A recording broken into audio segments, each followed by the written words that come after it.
William Shakespeare is one of the best-known authors of all time. His works are timeless and still regarded as some of the best plays of all time. People use his work as a template for theater arts. However, not everyone knows the background of how Shakespeare came to be. William Shakespeare was baptized on April 26, 1564, according to church records.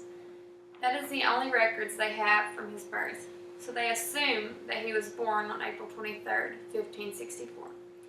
His parents were John and Mary Arden Shakespeare.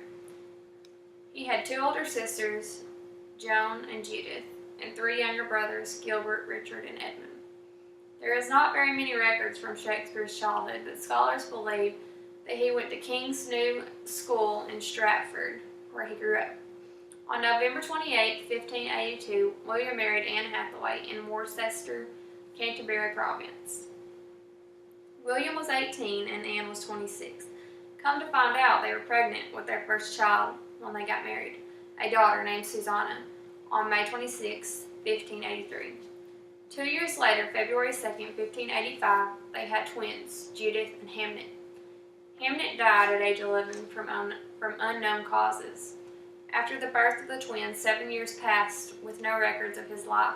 They call these the lost years.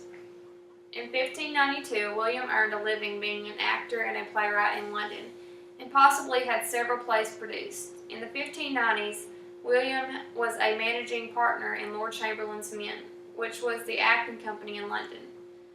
By 1597, 15 of the 37 plays he wrote were published.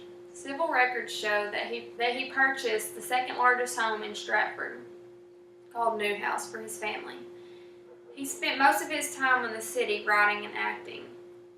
It was a 4-day ride from Stratford to London, so it was believed that he only came home once a year during the 40-day Lenten period. In 1599, William and partners built their own theater on the Thames River called the Globe Theater. Shakespeare wrote in conventional style. His first play to be produced was Romeo and Juliet, a timeless romance, the foundation of where love came from. One of my favorite plays of all time. He also wrote many plays that had to do with history and past wars. He wrote many comedies such as A Midsummer's Night Dream, Merchant of Venice, and many more. It was later on that he started writing tragedies in the 1600s such as Hamlet, King Lear, and Macbeth. In his final period, he wrote tragic comedies, The Winter's Tale and The Tempest. Who did not have any certain genre that he wanted to stick to. He wanted to write them all, and so he did. People believe that he died on his birthday, April 23, 1616, but church records indicate otherwise, that it was April 25, 1616. He left most of his possessions to his eldest daughter, Susanna. He left little to his wife, Anne. Thank you.